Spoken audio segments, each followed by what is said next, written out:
tell them give me all the bells and the whistles. Welcome back to another episode of AyOne Lab Podcast. I got a legend. I got a Detroit legend. I appreciate you, bro. Songwriter, battle rapper, director, host of I Said Ayo podcast, many hats, bro. I just want to say thank you for, sitting down with me, taking the time out. Quest Mcody from Detroit, Michigan. What's good, my boy? Yo, what's up? Yeah, man. Yeah, Detroit legend, bro. We got a lot of you know how they say 6 degrees of separation. Okay.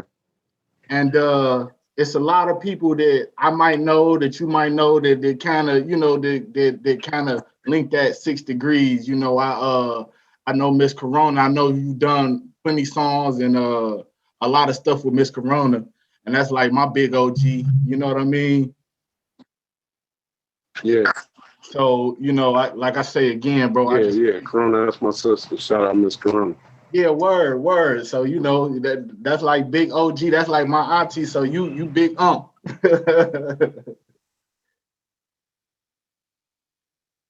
You in the D right now? How the weather there, man? Yeah. It's crazy. It's cold right now, man. We on 7 Mile with it right now, 19514 West 7 Mile. We at the Stash House Culture Shop. It's me and my crew. We got a shop in Detroit. I'm gonna show it to you. Hold on. Yeah. So this our shop, and we doing a drive today. Actually, while you're talking to me right now, you're doing the hat and you're doing the hat drive, right? Hat drive, yeah. So we got shout out to Superfood Detroit in the building. What up? So yeah, we doing the hats and. Now, what made y'all tap into that? How long? It's for the kids, man. Anybody,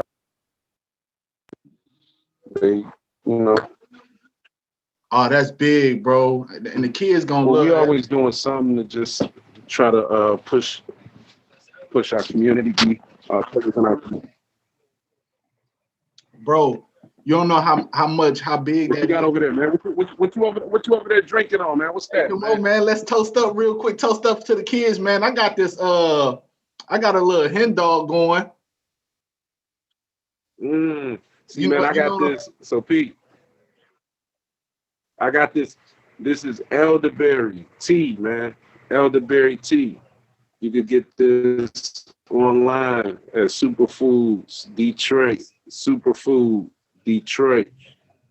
And before we before I end, bro. Elderberry tea, real healthy for you, real good for your immune system. And once we done, bro, I'm gonna hit you back so I can get that link, so I can drop those type of links in my description, because we need that type of stuff in the community, bro. I mean, we can always turn up and we can always put the bad down, but it's all about balance, right?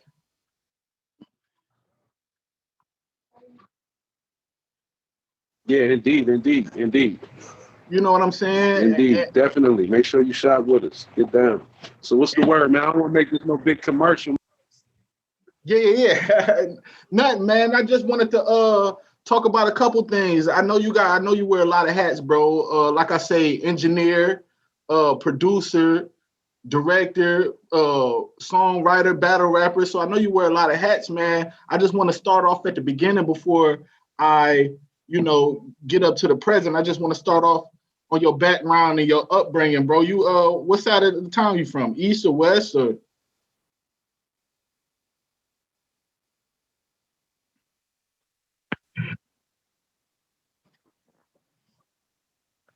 West side.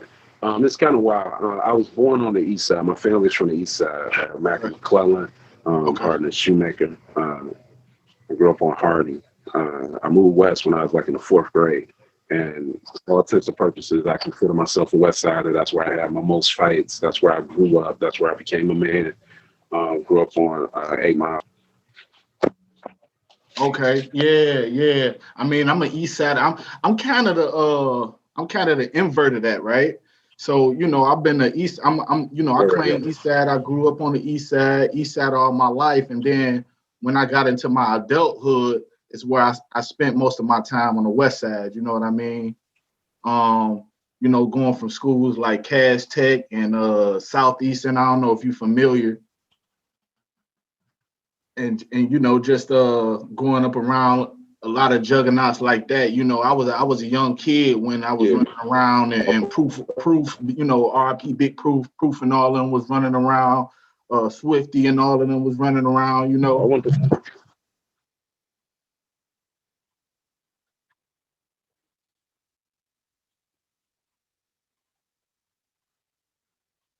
You there? Yeah, it's I definitely got like hit the like proof more so when I got older. But for sure. Yeah, yeah, definitely, man. So I mean, what got you in the rap? Like, how long you been like? Before we get into the battle rap and before we get into your other endeavors, like, what started you on songwriting? Like, what started you in? And you know, how did you know? Okay, this is what I want to make a career out of. Like, did you have any other desires, or was that automatic for you? Yeah, I guess you just kind of fall into the things that you're good at. Like I was always good at writing. I always was interested in creating, whether it was like stories or like in my creative writing classes, I would write plays and different things. But I picked up rapping just like I just wanted to be involved. I was in a school program and they gave us opportunity to create something, and janitor actually showed me how to rap. He didn't really show me as much as told me what it is. He was like, you just rhyme words, and I could rhyme words because I like stuff like that. So I rhymed the words and I made a rap. From that point, I just started recording myself, traveling, got fortunate, got involved, Yeah. wrote for some people, went on some tour, involved with a show. From there, like battle rap just kind of.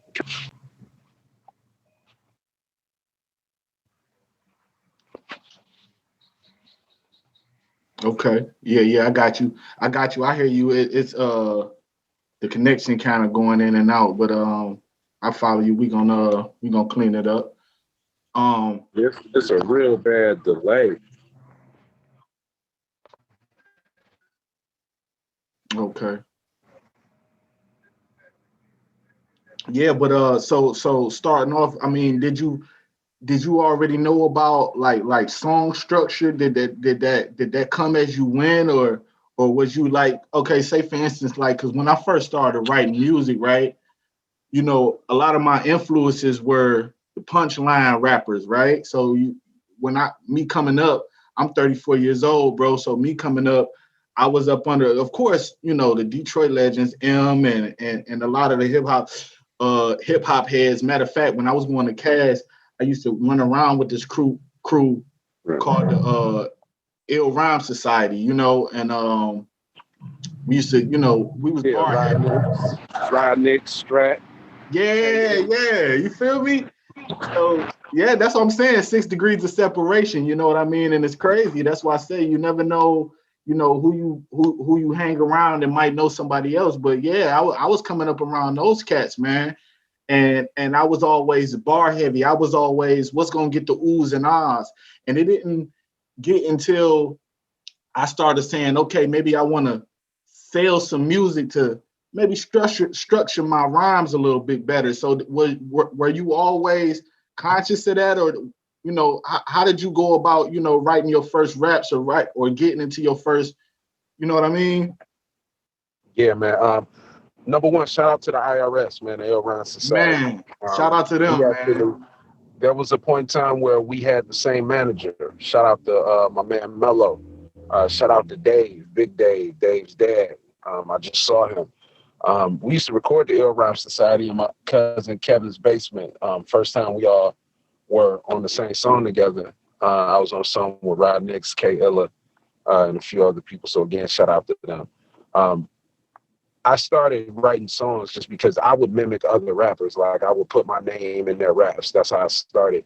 And then once I started rapping, like I never really wrote raps down. Like, so I would be freestyling until somebody told me, they were like, hey, you need to write your raps down because somebody's going to steal your raps and say it's theirs, and you need to have it on paper so you can say it's yours. It wasn't real, but it was that was his idea. So when I was in the 4th grade, I went to the recording studio, and oh wait, so you started recording early? I mean, you at least had I was a kid. Yeah. The first time I started rapping, I started rapping in the 1st grade, 2nd grade. Okay. So by 4th grade, I went to a recording studio, and we didn't have a beat or anything. And I wrote the raps. We wrote the raps. We had a hook. We knew it had to be a hook. I was a fan of like Dr. Dre, Snoop Doggy Dogg. So I always knew that there had to be a chorus or whatever.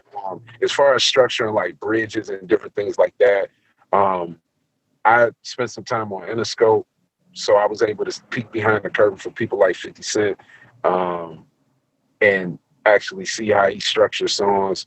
So that was kind of dope to follow. I've always been a Jay-Z fan, who was an awesome storyteller and songwriter. So like all the stuff I listened to had hooks. Like I wasn't really I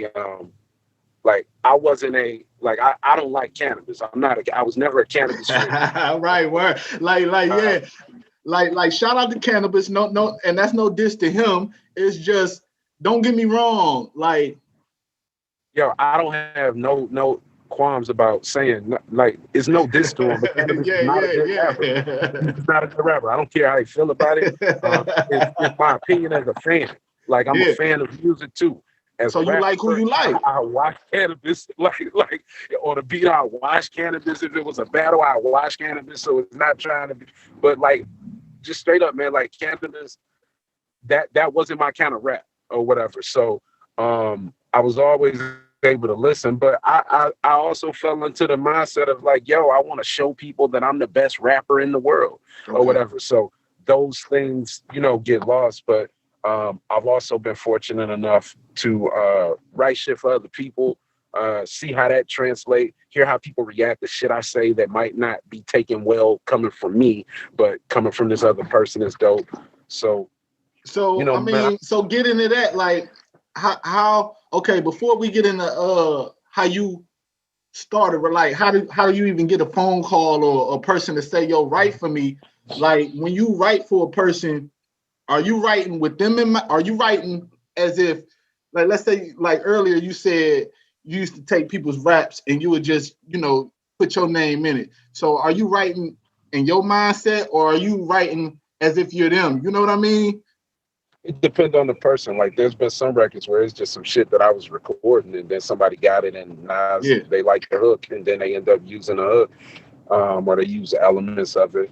There's been times where I've met someone and we like had a long conversation. I was on a road trip once. I was headed to St. Louis with an artist, and we were this was our first time being around one another. So during that trip, we just talked, like I asked her about relationship stuff. We talked about just career.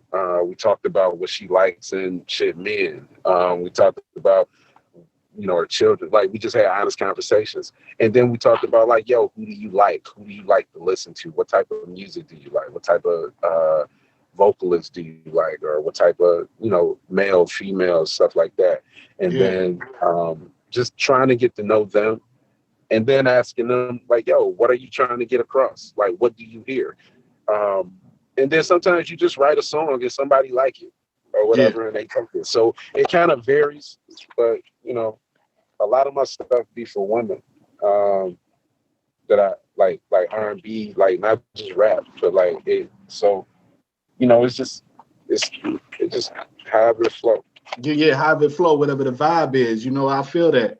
I mean, and that's a big thing, and a lot, especially in this day and age, like a lot of people look down on people that got writers, but I try to explain to them, like, even if you sitting in a group somewhere and y'all in the studio vibing, and I'm saying something and the engineer like, yo, if you put this little twang on it, you know what I'm saying? That still kind of help. You know what I mean? What do you feel about a MC that's the best MC, but he might have had somebody to help him with a hook, or he might have had somebody, you know that talk, you know?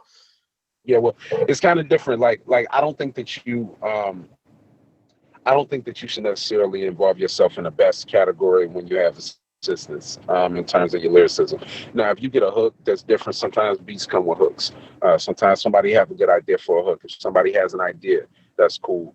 During my creative process, I try to like limit the amount of people like that I'm engaging with, unless it's that kind of party. You know what I'm saying? Like I don't want to. I don't want people around that aren't a part of my like everyday life anyway when I'm creating. Just because like that's just not the type, like I experiment. So, you know, that ain't really what I don't want people always hearing the unfinished product, but I don't think I could take anyone serious that would claim themselves to be the best at lyricism if they allow people to help them write the lyrics. Right. You know, that's not saying they can't do it. Like, you know, like when the thing with Drake, and he's become like the poster child of ghostwriting for some kind of man. reason. But And don't get me when that wrong, shit it's came nothing. out with Drake, Yeah, not to cut you off. And when don't the get me shit came wrong, out with it Drake, ain't it nothing was like, wrong with, but I got a problem with, because I mean, and then I don't know. I mean, I don't know. Like I'm playing, you know, I ain't got no dog in the fight, right? So when I say that, I'm saying that to say, and we taking Drake for example, like he's head writers, we know that, but then he's wrote for people. So I mean, it's like, do you take points off? Do we lose around? You follow what I'm saying? Like, I mean, like, I just look at it like Drake is a phenomenal artist. He's wrote some dope raps. I believe that Drake can write raps. I also believe but that he had MC, help or yeah, whatever. But like, just like, I just can't give you the type. I can't put you up there with people like Jay-Z, Tupac, Notorious Big. I can't put you there with them just because the criteria up until you was rappers who, to my knowledge, have never had help writing lyrics or verses. They've never had demo vocals or tracks, or or whatever the case is. So I just don't want to have that conversation. But somebody else might. I don't. That don't bother me. And everybody's not meant to be in the front. Like I said, I've written raps for people. Yeah, like you say, some people got the image, and like let's say and I hate to say his name, but like let's say a 6ix9ine, right? Take away from all the BS, right? Take away from all the BS. Like, but the reason why he's rapping though is because somebody seen him and said, "Yo, you got the image. Let me give you these words." Woo, woo, woo. And it spiraled into his own thing. We ain't gonna touch on that, but so and then like you say, some people like me, for example, bro, like I feel like, and of course everybody, but I feel like I'm a dope writer, but I don't have that in front of camera like that. That I ain't a superstar. I'm gonna be honest. You feel what I'm saying? So I don't mind taking a step back and. Whole thing is, where we at with it right now. Yeah. Just knowing how to create and being able to build content is beneficial. But yeah. Everybody do shit different. It's different ways to shape the cat. I got a record that I wrote 10 years ago that a nigga made a hit out of like in these times. So that shit, man, it's a blessing. So what's the bag look without getting, without pocket watching, what the bag look like for a Quest song? Like a person want 216s, you know what I'm saying? Man, I tell you this, man, it's gonna be what it's worth to the person. Like I tell anybody that's like getting features or whatever, like most of the time when you get a feature, unless you're like on an industry level, like you're getting a feature because you like the artist that you're trying to get a song with. Yeah. Like if I do a song with like Beanie Siegel is one of my favorite rappers. Freeway, he's one of my favorite rappers. If I do a song with Beanie Siegel, if I don't have like a marketing budget or promotion, I don't really know what doing a song with Beanie Siegel is necessarily going to do for anything other than Quest. Right. I like Beanie Siegel. I want a song with Beanie Siegel. How much Beanie Siegel want for a song? Do I have that kind of money? Am I looking to make this money back? How can I make that money back? I don't know, but right. I fuck with Beanie Siegel. So I'd always say, like, anybody that want to feature, number one, don't go into the feature just with your eyes set on what you're gonna get out of it outside of your feature or whatever. Unless you have a plan. Like, you know, if you got $1,500 and you just want to get a verse, but you don't have no plan on how you gonna market the song or none of that shit, then just be okay with knowing that, hey, I got a song with one of my favorite rappers for whatever amount of money that was. As far as me, you know, it just depends on the budget. If you got a budget, you know, we just gonna negotiate something. But, you know, I don't really be doing too many like features like that, like crazy. But, you know.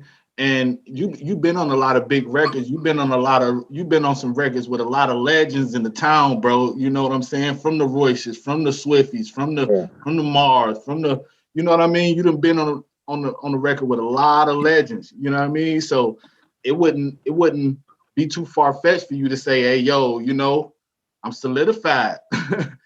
No, it's definitely I'm definitely like, look, man, I got my picture in a museum. Like, when it comes down to just like absolutely status as far as you know, what I've done as far as my career, as far as hip hop in Detroit and across the globe goes, you know, I put in my work and people pay for my services, but it's not always about the money. It's also about just the product or whatever that we put out. So it's like, you know, I hate to like throw something out there and then someone thinks that because they have a certain amount of money that, you know, we're just gonna make, you know, music. It still gotta work. It still gotta be right.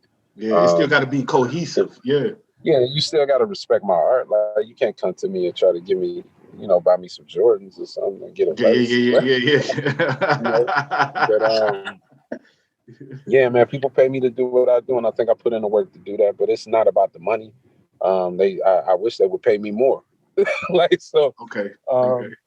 You know, I don't. You know, it ain't necessarily about the bread, man. People get lost in that. You know. Coming up, who is your like? And you told me, you know, Beans, you know, Freeway, and by the way, State Property was like one of the. Then was my go-to. I ain't gonna lie, it was Dipset and State Property, bro. You know what I'm saying? When I was coming up, as far as just my go-to, it was Dipset for the style, right? And it was State Property because them Philly cats, man, something about them Philly cats, you know, outside of Detroit, it's something about those Philly cats that just, I like the grimy, I like the bar heavy, I don't give a fuck. You spit on you while they rapping. Yeah, some of the most gutter rappers come from Philly. I always want to battle like Philly rappers when we be doing the battles, but when it comes down to like people I looked up to, but like around town though, but around our city, you know what I'm saying? Because I'm from the D too, bro. So around our city, who was some of the ones that when you was, you know, you preteen, teenager coming up, you know what I'm saying? You looked at it and was like, yo. Yeah. So mine is a little different. Most of the rappers that I looked up to as far as emceeing, that happened as an adult. But I have a lot of or as a young child or a young adult, like 17, 18.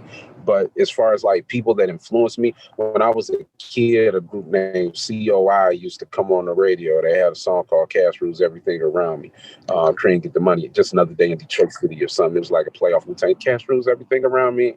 Just another day in Detroit City. And I heard them say Detroit City. And that let me know that somebody from Detroit could be on the radio. Like that was the first like time that it clicked in my mind that I could be on the radio because they said Detroit and I'm from Detroit. Next, I went to a concert. It was a very small concert in an auditorium and a group called Detroit's Most Wanted. They opened up for whatever. quick Yeah. story, bro. I'm sorry to cut I you don't off. remember. My sister put me up on Detroit Most Wanted. You follow what I'm saying? Or Yeah. so Pete, I couldn't tell you I couldn't necessarily tell you a song right now. But I met some of the members of Detroit Most Wanted when we did our thing at the Detroit Institute of Art. But I couldn't tell you a song, but I remember the group because they threw a tape into the crowd. And my cousin picked up the tape and I didn't. And I was mad because he didn't rap and I rapped or whatever. And he got the tape and I was mad. But when I got the tape, I looked at the tape and the tape said Detroit's Most Wanted. I looked at that tape and I was like, oh, they're from Detroit. I'm from Detroit. I can have a tape. So the next, a guy named Sebo. No, not Sebo. Sebo was from the Oakland. Not Sebo. That was he rocked with E40. Be Def. Be Def. Rest in peace, Be Def. Be Def. I can't tell you a song on it. I can't quote you a song. Rest in peace, Be Def. I got to give him his flowers and tell him that he inspired me as well. Be Def had an album, or maybe it was called Prince of the City of something. But I worked at a music store, DJ's Music Exchange, not DJ's Music Exchange, Ace's Jams on 7 Mile and Evergreen. And he had a CD in the case, and it had the kind of plastic spine that the no.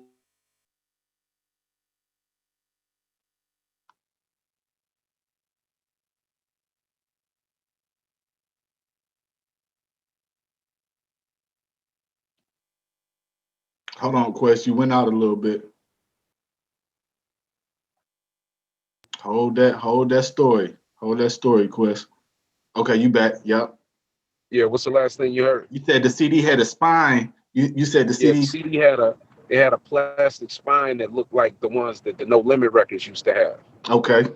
Okay, so that let me know that I could put out CDs that look like industry CDs, because No Limit was like my favorite record label. So then once I got involved in hip hop in the city and started going to functions, started going to the Lush Lounge, Guilty Simpson, he inspired me as an MC or whatever because of the way he put words together. He was dope. Big Proof took me under his wing, showed me things about just the battle rap world, gave me little jewels. And by taking me under his wing, he ain't take me everywhere with him, but he dropped jewels on me that really helped me develop as a rapper. I learned a lot from being around IRS. Just when they were blowing up in the city. I came around a little after that, but I remember them all working together and their dad working together. So my manager Mello, he kind of helped me a lot in that regard. I thought MC Breed was super dope. MC Breed was an influence. Big Hurt was an influence. I still to this day say he got the most duplicated flow in the city, hands down. Juan, phenomenal. I literally watched Juan go from being somebody I'd be like, man, to being like, oh man, or whatever when I finally got it, because I was a kid when I first heard Juan. But then by the time I heard Juan rap with Royce, I was like, oh my God. And then it put him in a different light for you. Yeah. Royce definitely. Royce gave me some of my best information or best piece of advice early on. I met him and I was trying to prove to him that I can rap. So I was rapping a whole bunch of words for no reason. And he was like, yo, man, I know who you are. I know you can rap. And I've never heard you rap, but I've heard about you. So I know you can rap. Okay. You don't have to show me that you can rap. Okay. Or whatever. And it was a really good piece of advice. He didn't say it like that harsh, but you feel me? Yeah. Man, this guy named Ali, man, I call him Tip, but Ali locked up right now. He's in a group called Double A. Free the homie. Okay. Yeah, he used to come by my crib and record in my basement, and he was the best rapper I had ever been around at the time. And so I used to try to rap as good as him because he was the best rapper that I like all my other friends, I was the best rapper. So when he came around, I didn't always feel like the best rapper, so I try to rap better. I know I'm getting long-winded, but I don't want to miss nobody. No, you good, bro. My god brother Aaron, he actually showed me how to rap, how to write raps. Not necessarily how to rap, but he showed me how to write raps down. Did you know about bars? So before he showed you, did you know about, counting bars? A lot of rappers don't, because especially when it's coming from the raw era, I knew about counting bars because I started making beats right when I started trying to rap because I needed something to rap to. Okay. And man, that's about it, man. These people were very influential on me becoming like fascinated with the art of creating music.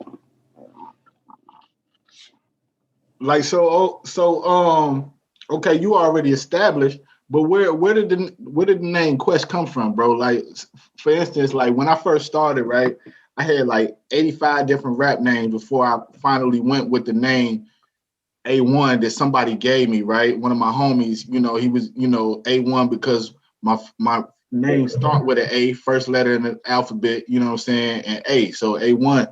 So where did the name Quest Mcody come from? Was it something that you already manifested on? Was it given to you? You know what I mean? Was it handed down like, a Buster Bus, how Bus got his name? Like, yeah.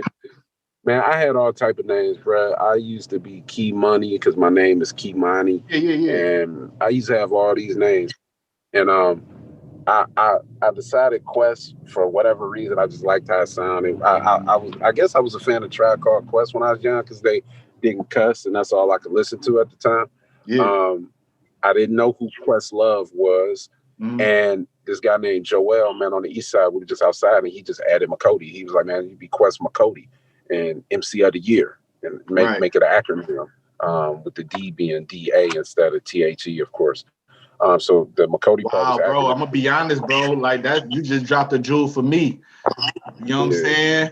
MC of the Year. It used to be. I used to spell it with the acronyms. I mean, with the periods in between. Yeah. But people would spell my shit wrong and fuck it up. So I just took those out and made my name look weird, made it look harder to say or whatever. So I just, Quest MC of the Year. And I got an award for being MC of the Year at one point in time. So I wasn't lying. Facts, bro. And I mean, if you honest, did you get the award after your name was already established? Oh, yeah. That's manifestation. You see what I'm saying? Yeah, definitely. That's manifestation to the fullest, bro. Like for real, man. Yeah. So how did you land on battle rap? Like, okay, so you writing, you structuring music, you hanging around all these big homies. Like, what walked you through the door of battle rap? To be honest, man, everybody, like when I started battling, we weren't like trying to be battle rappers. Like we were trying to make music and get attention through battle rap. Okay. Or whatever. I was on the set of 8 Mile because my manager Mello managed the guy that played Lickety Split in the movie. So I was an extra. Shout out to him. Yeah, so I was an extra. They had that contest to see who gets to rap against Eminem, the one that Marv is in, Super MC is in, G Wiz, and Diffusion. I didn't get the audition or whatever because like I was under somebody else's name. I wasn't supposed to be there. Mm-hmm. I got there all kind of shit, whatever the reason was. So when I saw people getting like attention and love and recognition during the battle, I was in a crowd, and not even in a hater way. I was just like in a matter of fact way. I was like, yo, I could do this shit. And I was like, yo, I'm gonna do this shit. And I went in, I got in the battle. I met Proof prior, and I was an engineer. I was just engineering sessions because I've been engineering since I was a kid because I grew up in a recording studio. Wow, bro. So I got in the battle, and they called me out there, and I stepped up, and Proof saw me step up, and he was like, "Oh, hell no!" And he just called me Poindexter because I was real good at chess and shit. I looked so young, or whatever. And I got in the battle, and I won the battle, and Proof paid me like $100-$200 out of his pocket, or whatever. I won that battle, and I won a hip hop summit battle that Russell Simmons threw down to St. Andrews Hall in the city, and like some of the big like people in battle rap were in that battle or whatever. And from there, I just started doing battles and winning battles, and I ended up in that same year, in like a 9-month period, I ended up getting selected and signing a deal with Interscope to do this show called The Next Episode, which highlighted battle rappers from 5 different cities, so 10 battle rappers. So I had a show, and I was one of the finals, ended up being the finalist in that regard. I didn't win the show, but I was in the finals. Yeah. And from that point, man, I just started battling. I took some breaks, came back, and I got like a love-hate with it. But, you know, it's always been something. I like competing. So, you know, it was cool. Okay. Was your when was your first big bag? Was it the first big bag you was like, all right, let me go out and take some heads off? Was it like a tournament? Was it like a King of the Dot? Like, was it a, you know what I'm saying, grind time? Like, what was your first big bag till you was like, hey, yo, okay, I might you know what I'm saying, hustle off of this? So the thing is, like, I was getting, it was different for me because I got paid early. Like when people weren't getting paid, like when people were doing like smack battles, and like when Mook was doing smack battles and they were going to the parks, and Miles and them were driving out to New York. I didn't see the monetary gain in that because like I got 5 figures to do this shit on Showtime. Right. So the and I seen you talking about that. I seen you, tapping in a little bit on Mav. Shout out to Mav on My Expert Opinion. I seen you tapping in a little bit on that. Yeah, but okay, go ahead. Yeah, like I was getting, like I got 5 figures to do in a record deal to do a battle show or to get filmed or whatever. So driving on my own dime and going to like a record store, and I didn't see the value in it at that time for me. I saw the value in it for like Miles. I saw the value in it for X Factor. I saw the value in it for different people, but it wasn't for me. Right. So as far as like when we talk about bags or whatever, that would be like those times would be something that meant more as far as me, because like I was a poor kid from the block or whatever that got 5 figures to do a show. And so, I asked that, bro, because you know it's a different time right now, bro. It's a different time from where you know when we came up and we was battle rapping, you know, because it was part of hip hop, like really, you know what I'm saying? But nah, you got some kids just looking at what y'all doing, seeing all these bags. They see Marv about to go up against Saint for the 50 boy for the 50 ball, and they getting in just because of the bag. You follow what I'm saying? I mean, it's there were always tournaments. There was always money. The money always changed. You know, they used to be a battle every day for $100, and I used to want to make $500 so I could feed my daughter. Or whatever. So it's just the hustle happened, you know, and the money go up. The only difference is now is we got a platform to put it on, right? I mean, you know what I mean? Well, I mean, there were platforms. Like there was the WRC World Rap Championships. It was a $50,000 prize, and that was in 2007. There was also one in 2006. There was a $25,000 prize. There was the big tournaments like when Jen and Serious Jones battled for 10 G's. But like how it is now where we're booking artists, like they book industry artists to perform songs, like when there's actually booking fees and things of that nature. It was inevitable once battle rap started to travel and you saw that you could make money off of it. When it comes down to people just getting into it, like I'm not one of those people that's about to tell somebody don't do something to benefit themselves. If you see a bag, you gotta eat, you gotta eat, bro. Like, you know what I'm saying? But if you come into this shit and you don't have integrity, just like anything else in life, you're gonna lose. Say that, bro. Like you're not gonna be prosperous. Like you can do well for a moment. You can you can feel good for a second, but you're not gonna be like, you're not like in life in general. If you do things with the wrong intent and with ill in your heart, you're gonna reap what you sow. So getting this shit for a bag, if you want to, you better be depositing and investing into this shit. And that's how you see, like, that's why you see cats like shit. Myself, my profile isn't the biggest current profile in battle rap, but the people that are more prominent from this place in the now, they keep me alive. The Calicos keep me thriving by showing me the respect in his battles, saying the things that he needs to say. Or not that he needs to say, or saying the things that he chooses to say in my favor. The same with Miles, the same with a clean, the same with Ill Will, because we make deposits into the game. Absolutely. And that's why you see so many times you see these guys that they may not get respect, that the respect that they deserve or that they need or that they want, and they be going crazy about it when you know that you done put like your pure like just energy into something, man, and you ain't want nothing from it. Then you're satisfied by everything you get out of it. You feel me? So that'd be the thing for me. And when you don't put it all in there, it's gonna show. We done seen it. You know what I'm saying? We done seen it. You follow what I'm saying? See, we talking about effort. See, we talking about two different things though. See, you talking about effort. Like you're talking about the actual work at the craft. I might prepare for a battle. A lot of times, man, like people don't understand what happens behind the scenes in battles. Okay. Like I got a battle right now that explain that a little bit. I got a battle right now that I wrote for, and now that battle's not happening. And I got another battle that I got to write for since that battle's not happening, and we done switched the person. Let's get the exclusive. So my motivation may change. Who ain't happening, and what the fuck happened? It ain't. We ain't getting. Okay. Can't get it.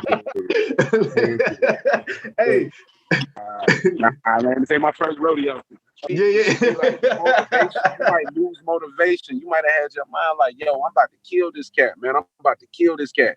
And then the battle ain't happening. So you get another person and you like, damn, this even better. But yo, your motivation was for this motherfucker. Right. So now you got to change the mode. You got to move around. So it's important, like, from the outside, there are so many things. Your flight might not have got booked on time, and now your homies can't come, and you pissed. Now you ain't traveling right because your mans that was supposed to take care of little shit, now you doing it because these niggas ain't booked your ticket in time.